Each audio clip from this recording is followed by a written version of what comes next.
Zinnias are supposed to be the easiest flower you can grow. So why did my first batch look like sad little sticks? Turns out I was making a few simple mistakes. And once I fixed them, my zinnias completely exploded. Today, I'm walking you through the entire process, seed to first bloom, so you can skip my learning curve. These aren't zinnias, but anytime you just get to sit amongst the flowers, you got to do it.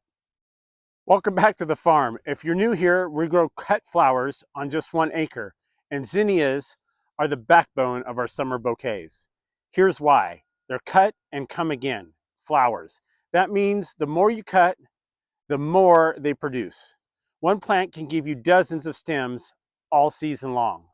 But the key is getting them started right. So let's walk through the whole process. I've got 5 steps for you, and I'll share the mistakes I made along the way so you don't have to. These aren't zinnias either, but again, you got to sit amongst the flowers. First things first, not all zinnias are created equal. If you want big, full blooms for bouquets, you're looking at varieties like Benary's Giant or Oklahoma Series. If you want something for the landscape or pollinator gardens, smaller varieties like Profusion work great. Here is a tip I wish I'd known earlier.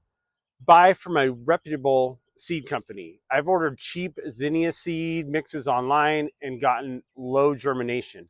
When I switched to quality seeds from places like Johnny's, like these here, or specialty farm suppliers, then that germination jumped to about 90%.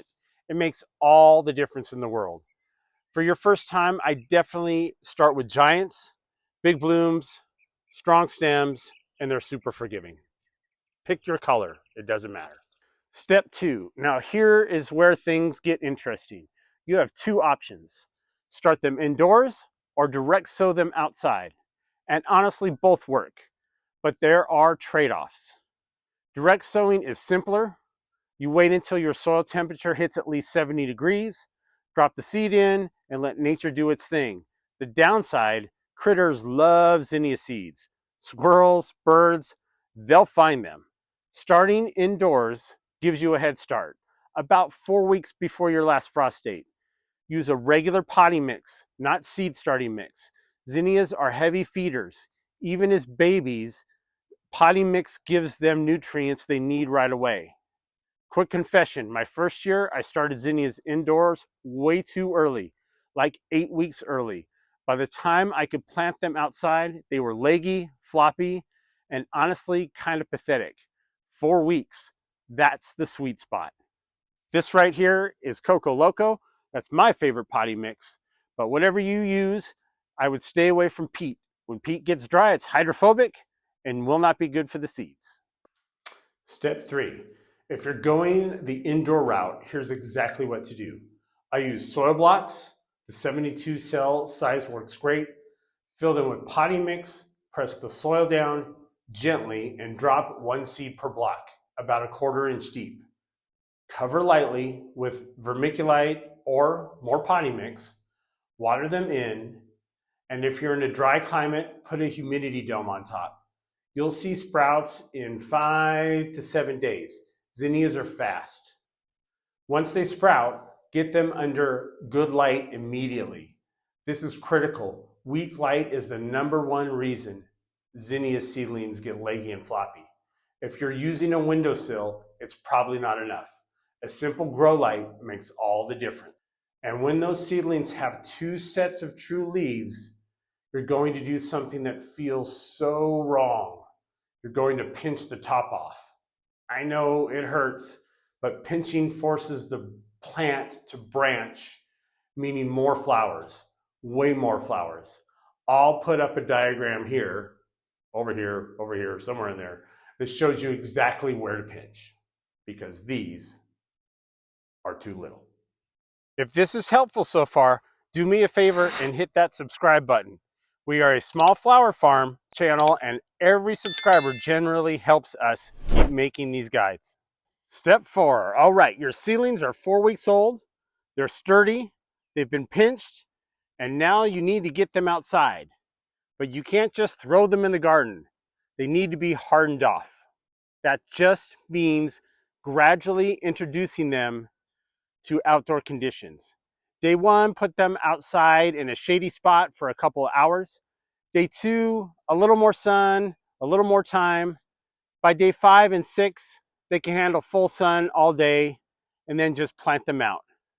Spacing matters more than you think. For cut flowers, I go 9 to 12 inches apart, mostly 12. In rows for landscaping beds, you can tighten that up a bit, but don't crowd them. This is important because airflow is your best defense against powdery mildew. Think of good spacing as preventative medicine. When you plant, amend the soil with compost. Zinnias are hungry plants and heavy feeders. I would add a slow release organic fertilizer at planting time and then every 4 to 6 weeks through the season. These are my windbreaks for hardening off. They also come in handy at Thanksgiving when the family comes over for dinner. Step 5. Once they're in the ground, zinnias are pretty low maintenance. But there are 3 things that separate okay zinnias from incredible ones. Number 1, water at the base, not overhead. Drip irrigation or soaker hose is ideal. Overhead watering is basically an invitation for powdery mildew, and once that gets in there, you're not going to get rid of it. Number 2, harvest aggressively. Remember the cut and come again flower? The more you cut, the more they produce. And cut deep. Don't just snip the flower head. Go down towards the base, just above a couple of sets of leaves. This encourages stronger branching. And number 3, succession planting. This is honestly the real secret. If you plant a new round of seeds every 2 to 3 weeks, throughout the early summer, you'll have continuous blooms from midsummer all the way until frost.